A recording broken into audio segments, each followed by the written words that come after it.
Guys, আজকে হচ্ছে আমার বান্ধবীর আশীর্বাদের রাতের পার্ট নিয়ে হাজির হলাম। তো আমরা সবাই আবার নতুন করে সাজুগুজু করে আশীর্বাদের স্থানে এসে হাজির হলাম। এসেই আমি ক্রাশ খেয়ে গেলাম সেই বৌদির বরের উপর, যাকে দেখার পর আর আমার কিছুই ভাল লাগতেছিল না। একটা পুরুষ বিবাহ করার পরও কিভাবে এত সুন্দর থাকতে পারে, আমার প্রশ্ন এটাই। যাই হোক, পরের বরের উপরে চোখ দেওয়া উচিত না। এদিকে আমার বান্ধবী আবারও বসে গেল ফটোশুটের জন্য। আমি মনে করি বিয়ে মানেই সাজুগুজু আর ফটোশ্যুট। ক্যামেরাম্যানগুলো এরকমভাবে ফটোশ্যুট করায় যে 2-4-5 বছরের মধ্যে আর ফটোশ্যুট করার ইচ্ছেই হবে না। একই স্টারের 4-5 বার ছবি তুলে যেমনভাবে বর আর বউকে বিরক্ত করে, তেমনভাবেই বিরক্ত ফিল করে আশেপাশের মানুষগুলো। যাই হোক, তার একটা ডেমো তোমাদের দেখাচ্ছি।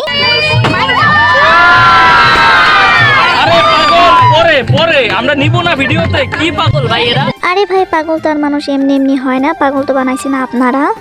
যাই হোক, ক্যামেরাম্যান নিয়ে বেশি কথা বলবো না, পরিশেষে দেখা যাবে আমাকে দিয়ে দিবে মামলা। কেক কাটার পরেই শুরু হলো মোস্ট ইম্পর্টেন্ট পার্ট, আর সেটাই আমি এখন তোমাদের সাথে শেয়ার করব।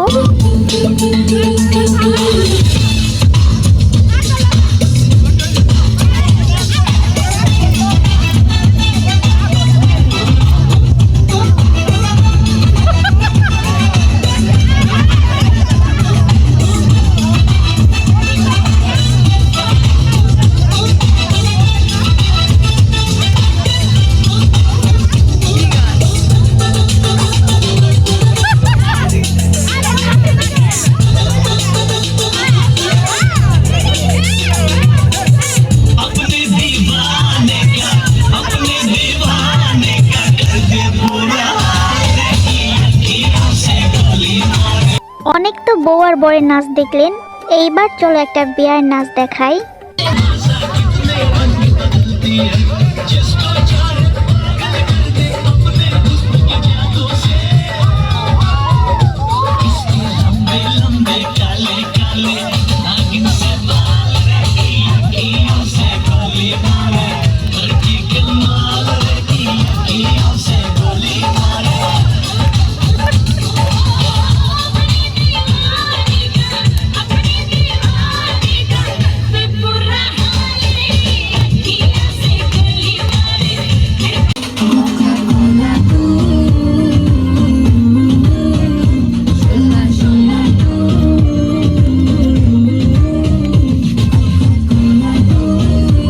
আজকের ভিডিও এই নাচ দিয়ে শেষ করলাম। সবাই ভালো থাকবেন, টাটা সবাইকে।